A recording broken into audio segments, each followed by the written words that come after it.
Welcome to Quarter Lives, a podcast exploring the profound impact of longer, healthier, and more engaged lives, not only for ourselves and our couples, but also for companies and countries.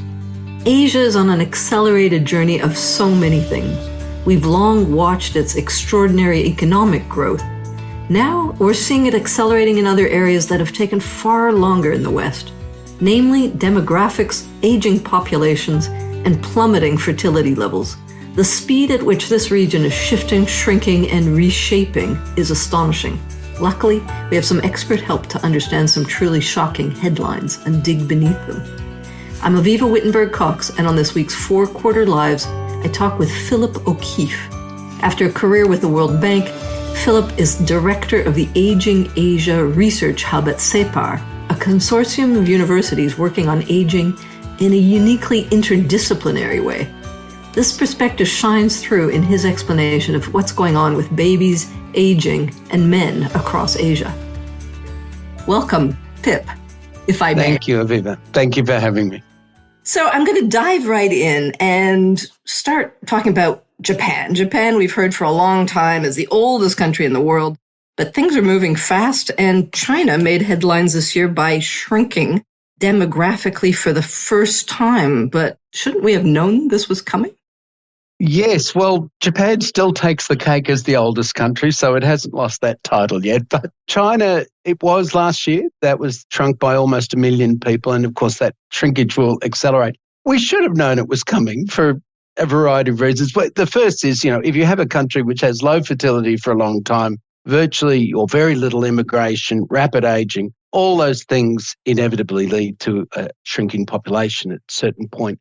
The other clue to all this was that a decade or more ago, the working age population in China, the share of working age population started shrinking more than a decade ago now. So that's always generally a precursor to the working age population. I'm just always concerned about numbers and definitions. That's 15 to 64. 15 to 64 would be the standard kind of one. Of course, whether that's how good a definition that is anymore, that's a question, but that's the standard kind of ILO one. Yeah, so that began shrinking more than a decade ago. So that's normally a precursor to these things. If you look ahead, China by 2050 will have almost exactly Japan's demographics today.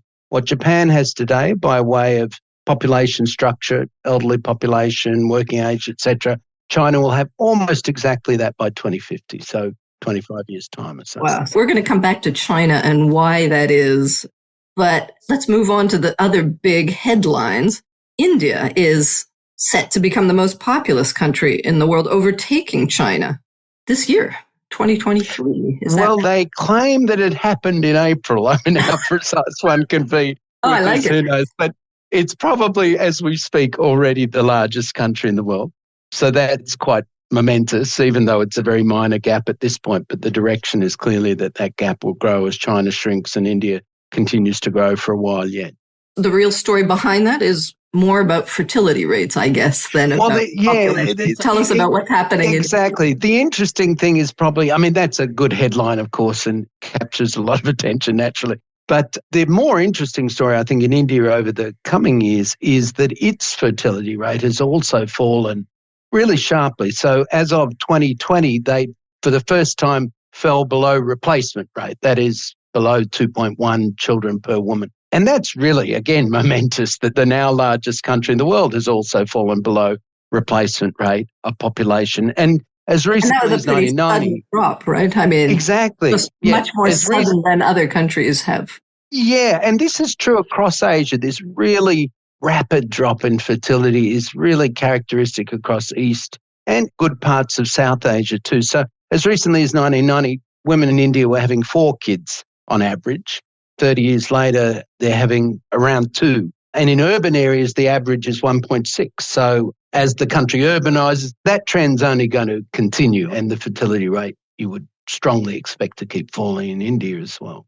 Okay, so we're going to dig into what you've been saying is called baby strikes and what I call women voting with their wombs in a moment. But we'll come to our third headline, which is about South Korea, which is now rather famous for having the lowest fertility rate in the world. Aside, you mentioned from the Vatican, which I thought was a good point.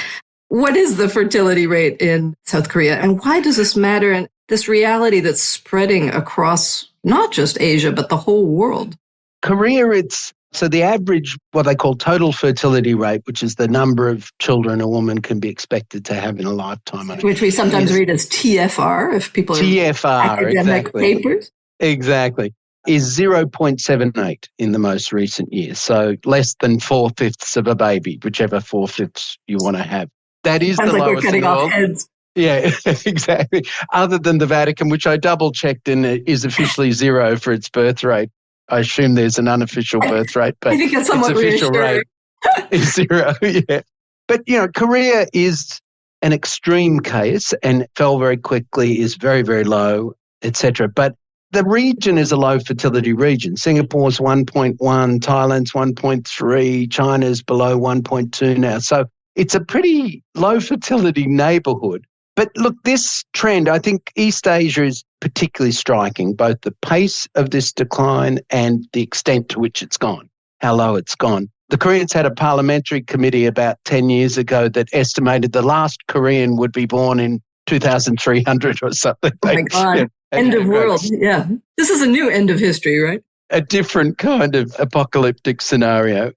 This region is particularly pronounced, but that pattern of declining fertility you see in the whole world. So if you look at global fertility rate, in this decade, the world will reach replacement rate. And that's, again, another momentous turning point kind of in human history. Probably in the next few years, probably by about 2026, the world will reach replacement rate. You mean we'll fall down to replacement ratio, that we are only just replacing those who die? Exactly. So it'll hit 2.1, which is considered replacement rate, in about 3 or 4 years' time, basically. Wow. Now, parts of the world, Africa most notably, is still well above that. They're at 4.6 or something. But even there, it's come down pretty steadily, and I'm sure we'll continue to do so. It's almost like an ironclad law of development that fertility rates come down as countries get richer and time goes on. But the fact that the world is reaching replacement rate this decade, I find really quite extraordinary. Mind-blowing. Look at human history, the big sweep of history.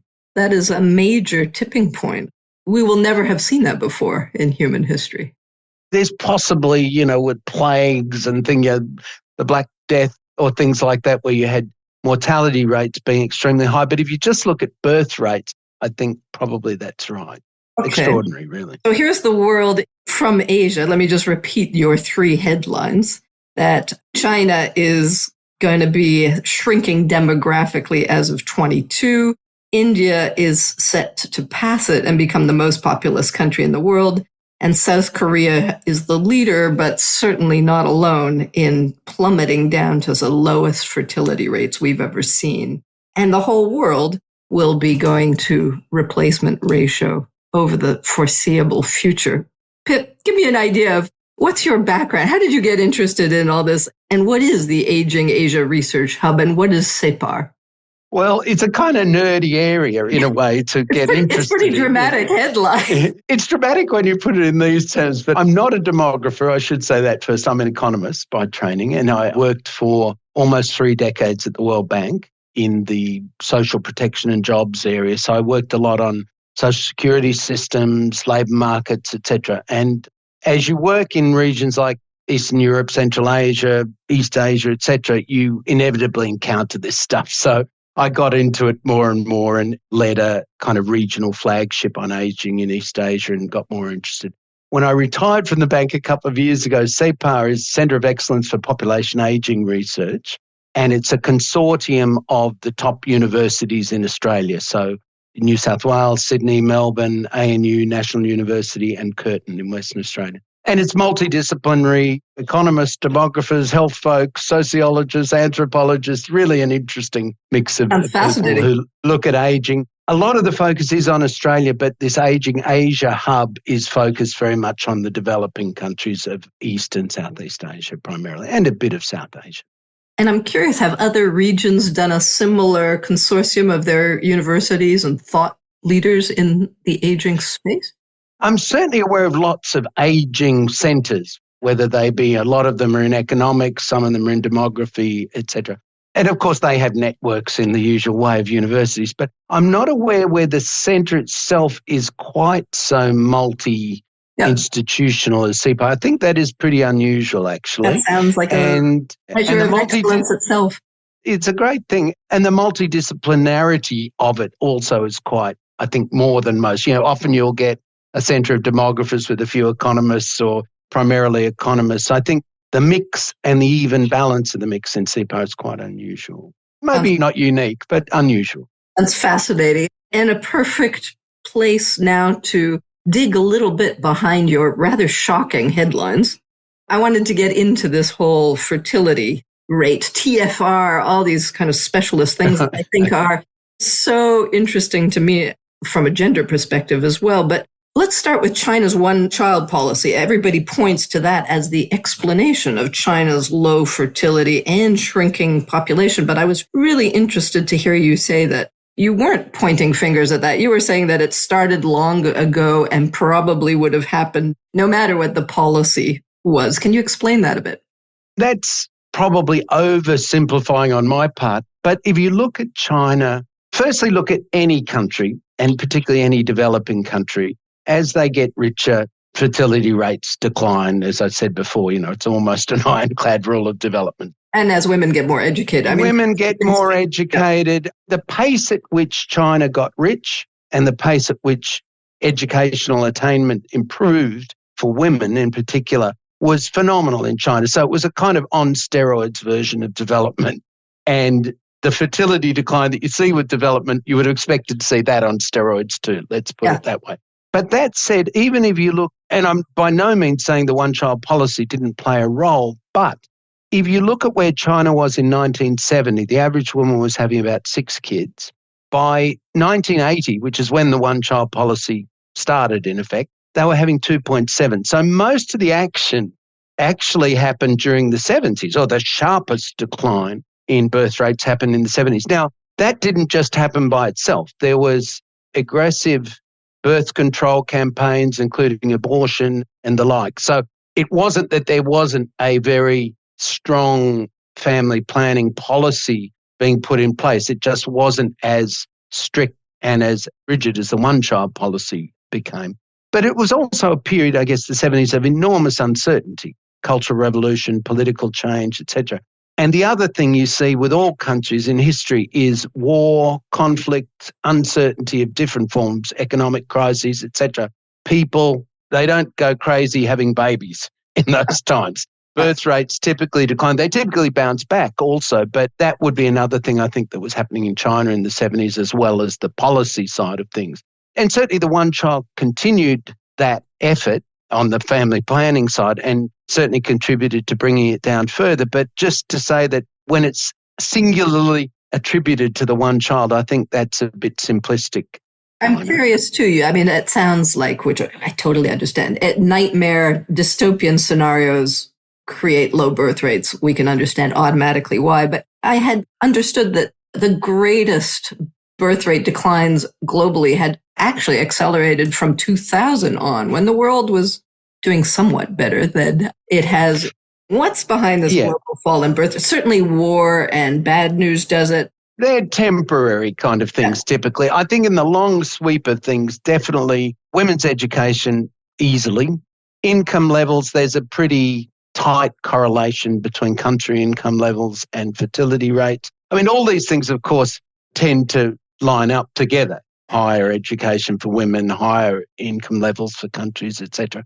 So I think some of the reasons why birth rates have fallen, it goes from a range of things that are a positive story, more educated women, richer countries, the fact that birth control is available to more women, and they actually, for the first time in many countries, have some say in their fertility decisions, so they're not just kind of baby mules or whatever.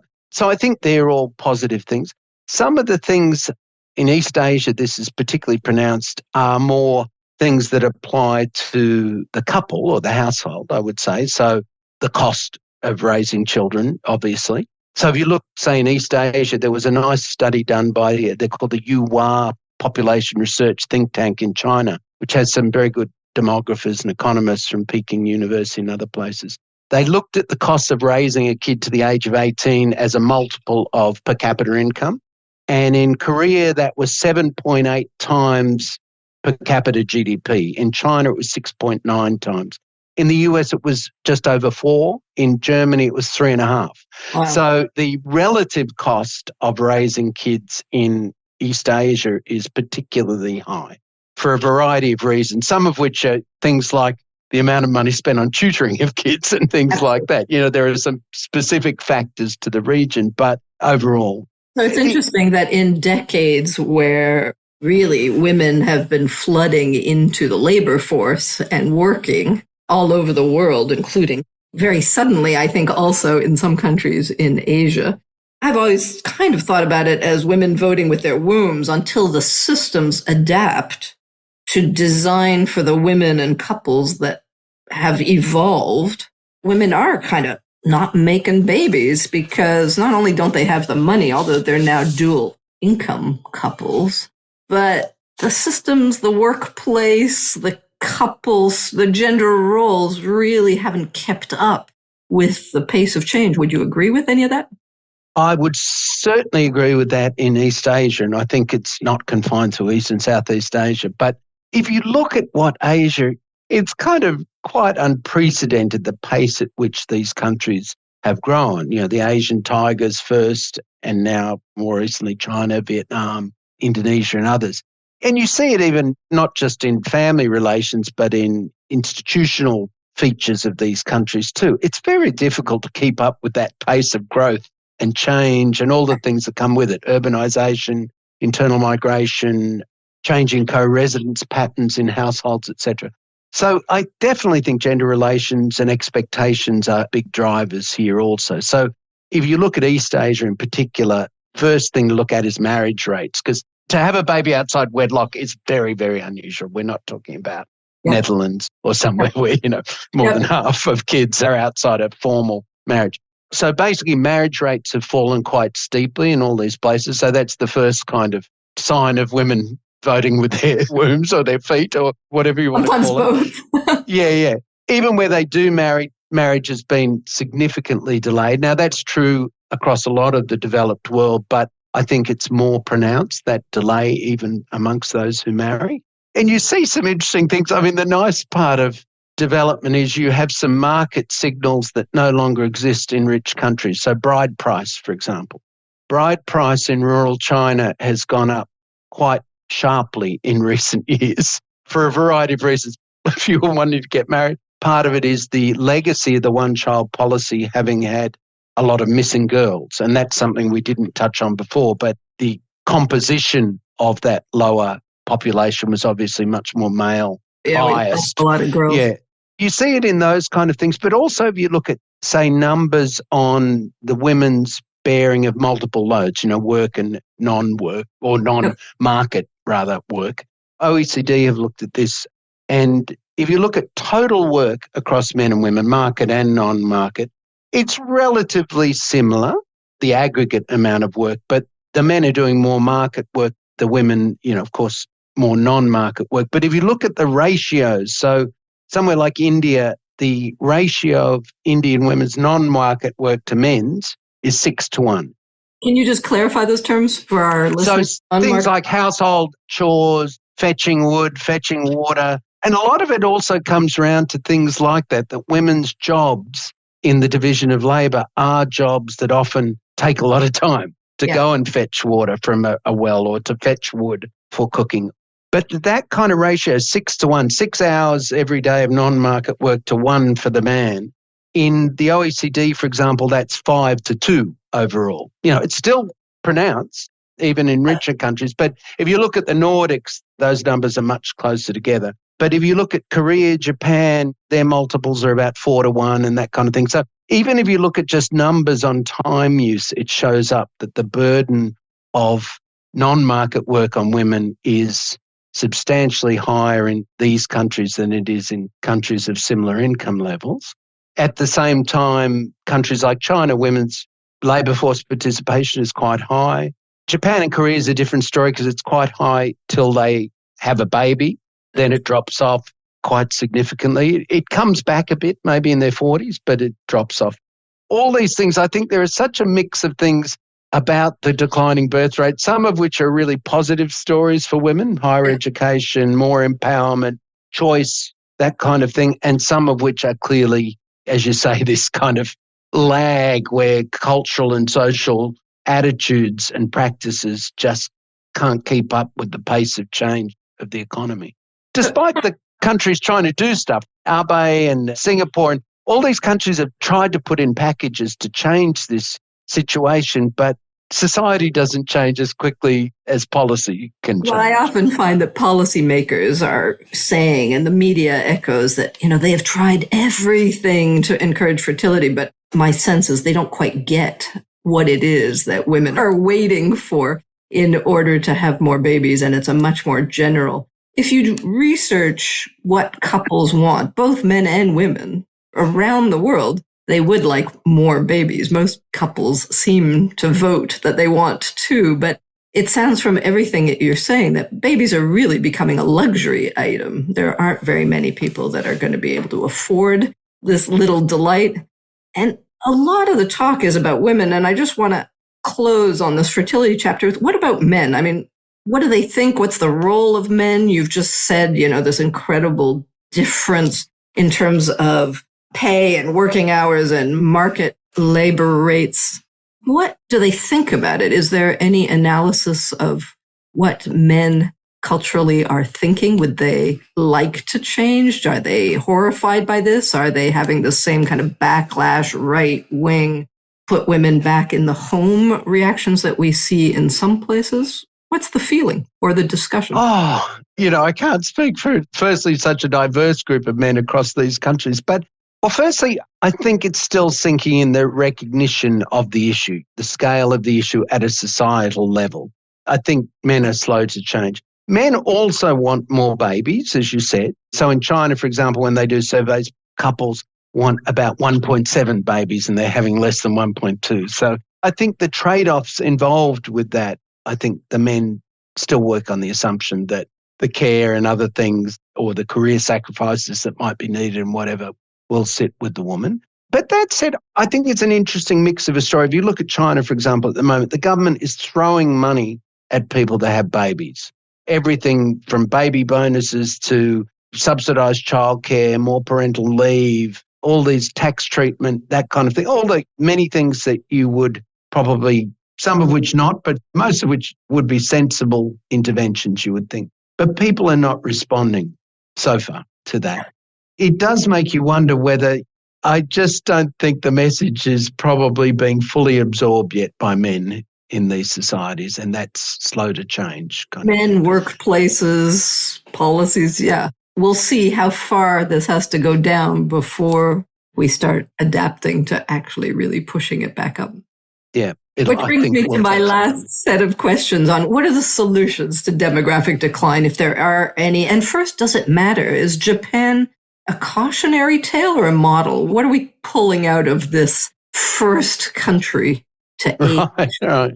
I think it's certainly a sign of what I think the future will look like for many countries, certainly in Asia, in terms of their demographic structure and the like. So I think in that sense, it's very important to look at. It's a real mix, I think, of whether it's cautionary. I think it certainly has implications. So if you look, say, at a big country like China, it's clearly going to have less demand for resources over time. They won't need to build so many houses. They won't need so much steel, so much iron ore. So countries like my own, Australia or Brazil or Canada, who export all these things to them, will notice that big time, I think. But the second thing is, and perhaps a more structural thing, is that these countries, the developing countries anyway, their model was abundant, cheap labour that drove a lot of their growth transition and moving people from rural to urban areas into the manufacturing jobs, often in China, where they could use their cheap labour productively. Now, clearly, the minute labour starts shrinking, the price of labour goes up, your comparative advantage shifts and you need to be much more capital intensive. You'll get acceleration of robotics and things like that. You already see that in China. So I think there'll be real structural shifts in these countries where they'll have to shift their developmental model and their growth model. And they probably would have done some of that naturally anyway. but that will probably be accelerated by the choices they make. So I think it does matter. It'll affect things like trade patterns, investment patterns, all that kind of thing. On the positive side, it'll also create new markets in the silver economy. So all these Asian older tourists, for example, wanting to come to Australia, maybe they'll replace some of the loss from the natural resources, or for financial services products, or for a whole host of things. Yeah, and of course the healthcare sector, but even well beyond the healthcare sector. So I think it will have quite a big impact. How much of an impact, I think, depends enormously on policy changes, behavioural change in society, whether it's around working lives or fiscal policy and things like that. So the demographics are pretty much locked in, give or take a little, but the impact they'll have, I think that combination of policy and demographics is really important. So if you look at, say, Asia in the 70s and 80s, had very similar demographics to Latin America, 70s, 80s, 90s. But Latin America kind of economically stagnated, repeat crises, etc., didn't really capitalise on its demographic dividend, whereas Asia did. And a lot of that was policy, investing in education, open markets. Now, I know the Washington consensus is poo-pooed these days, but some elements of that were very successful for Asia, which Latin America didn't do. So the combinations at kind of macro and sectoral level are pretty important, I think. I'm curious about the financial measures from places like the World Bank, where you've spent so much time, as we're looking at national GDP rates going down with these aging, shrinking populations. But hasn't Japan's GDP per capita continued to rise over this period? That's the thing. You would expect growth rates to come down with aging, other things equal. And then the question is, do other things stay equal or do things change? Darren Acemoglu, who you may know from MIT, a very eminent economist, he and some colleagues looked at this across a number of OECD countries, and they said, well, do we actually observe this slowdown in growth in practice? They didn't think that you do empirically. And their explanation of that was that countries substitute between labour and capital, and capital makes each worker more productive. They invest more in human capital as well, so the worker has more skills and knowledge to start with and that kind of thing. So these kind of things, the growth impacts, if you do nothing and only the demographics change, those growth impacts will be quite pronounced, negatively, quite pronounced. But if you shift and you adapt, the estimates for most countries suggest a slowing growth rate for sure in aging countries, but it doesn't need to be dramatic, and it can be less dramatic with the right policy mix. Fantastic. So let's maybe just round off our fertility conversations with what are the right policy measures? What would you like to see if we do push on the demographic lever and at least maintain replacement ratios, if that even is a goal? What might work? You were talking about baby bonuses being thrown around. That doesn't seem to deliver. What do we need? Well, firstly, I think the goal of getting back to replacement rate in countries, most OECD countries and increasingly a number of developing countries, I don't suspect that's a realistic goal. If you can set it or get to stabilise at 1.8 or something like that, you're probably doing well, I would say, in the modern, richer economies. I'm noting 1.8 as the magic number. Let's hang it out. Let's hang it out there as an image of potential success. On the flip side, I have a colleague, John Piggott, who says the magic of 1.4, where if you have a birth rate of 1.4, the size of the cohort halves every second generation. So that's his magic number on the downside. Which leaves you time to adjust, as you were saying. Is that the magic? Well, he's just saying magically it'll go down. There's nothing you can do about it. If it's sustained, it will be too low and it won't give you much time to adjust. These adjustments, the OECD countries took a long time. When you talk about moving from aging to aged societies, and that's the share of elderly, the States took 70 years to do that. France took over 110 years. All these countries we're talking about took somewhere between 20 and 25 years. So you can imagine that pace of change, even if you're not growing economically with that kind of change and the social change that goes with that. Think about how long it takes to turn around a pension system, because you've got people already in that system when they're 20 or something like that. Or a healthcare system. We all know from our own countries, you can't turn a healthcare system on a dime either. So, 20 years in the scheme of those kind of reforms is just no time at all. Anyway, on the fertility stuff, coming back to that, baby bonuses, I would say a definite no. They're a nice way of feeling like you're doing something, but they do very, very little to change people's fertility behaviour. Things like parental leave, for sure. If you look at kind of analysis on richer countries, that does seem to have an effect, and ideally shared parental leave with the males having that option also. Yep. But you need to take it. And in Japan, where they tried to expand this, I think 5% of men or something or fewer actually take it because of the cultural norms and the norms in the workplace and the like. So it's no use introducing parental leave if nobody takes it. Flexible work arrangements, I think, are really important. They're important in many ways. They typically get looked at in the context of women, but they're equally, if not more important, for older workers who may want to, rather than have a cliff of retirement, have a glide into retirement and kind of scale down their scale of work, but need kind of flexible labour regulation often to be able to do that. Subsidised childcare, free schooling, all those things, absolutely. A lot of countries say, well, we've done this, we've done that. The thing is, it's rarely, my own country, Australia, they're forever talking about we're putting more into childcare this year, more into childcare. But when you look at the scale of the issue and the scale of the spending, I think even though there's this recognition, there's not this willingness to shift the balance of public spending.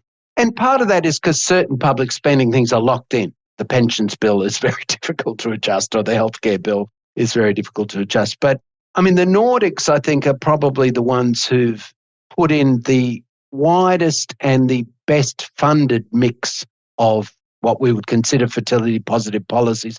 And surprise, surprise, they have the highest fertility in the OECD.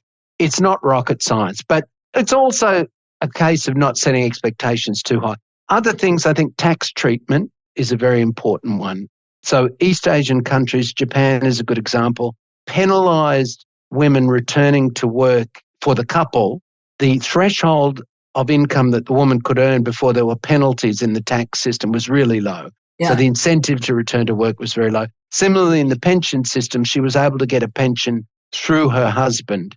So again, the incentive for her to save and contribute to a pension system. So neutral tax treatment of second earners is extremely important. And I think East Asia has not been good at that. And then a final one, which is the big elephant in the room and the political one, is immigration. That's the other feature of these East Asian countries, Japan, Korea, China. Very, very little inward immigration. Contrast them to Singapore, which also has an extremely low birth rate, but has quite high, both high-skilled and low-skilled immigration to the country. That maintains a vibrancy in that economy that I think the others will struggle to do without that. Now, again, it's not that that's unrecognised. Abe tried to increase it. The Koreans have tried to increase immigration. The Chinese not so much at this point. Immigration is one of the huge differences between the Australias and the Americas in terms of their sustained economic vibrancy compared to some of the East Asian countries. That'll take a little bit more work. Yeah, we all know the politics of immigration is always charged. Yeah, let's just conclude. It's so interesting to me how the Nordics are always held up as kind of the role model in so many dimensions of policy work. Is Singapore the Asian version of the Nordic model? Are they designing better for age and longevity? In just a sentence to wrap up, is there some lessons we can take from their approach? And why do people just copy what the Nordics have done? Well, I think one part of copying what the Nordics have done, that are you willing to tax at that level? And most of these countries, this is a very low tax region, low public revenue region. Some of these countries would have to triple public revenues to get anywhere near the Nordic levels of revenue. So you can only throw the money you have at a problem kind of thing. So that's one thing. And I don't think there's the willingness to tax that high. So even Singapore, which I think has a mix of really interesting, sensible policies to support both productive aging, healthy aging, aged care, that kind of thing.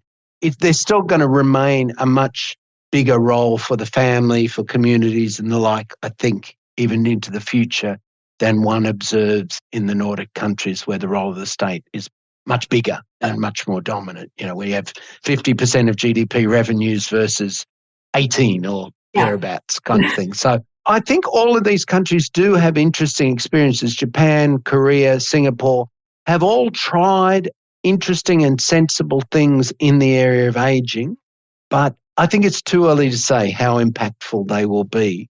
And the other big question is, how much can policy drive these and how much will it just need to be the fundamentals of the market? If employers are finding they can't hire people and they need to start hiring older people, that's ultimately what will drive this. And of course, it can be nudged along by tax incentives or other things. But ultimately, I think the fundamentals of the market and the structure of the labour force will drive a lot of this. Whether they can also drive the gender dimensions of it, I'm less optimistic. Yeah. We'll do our best. Yeah. We'll be working on that. Pip, I want to thank you for an absolutely fantastic, fascinating conversation. I'm taking away not just the headlines that China is now shrinking the most demographically, that India is the biggest of them all, and South Korea is the lowest fertility, but also this extraordinary acceleration of aging itself, that it's 20 to 25 year drop in Asia compared to France's 110 years. I hadn't heard anything quite that graphic. I'm going off with those numbers in my head, but I really want to thank you for a fascinating whirlwind tour of Asia. Thanks for being with us. Oh, no, pleasure. Really enjoyed the talk. Thanks, Avivah. To many more. We'll keep track. Bye-bye. Bye-bye. For more thinking about the impact of our 4 quarter lives, you can read my column at Forbes and subscribe to my Elderberries newsletter on Substack. Let's design lives that aren't just longer, but better.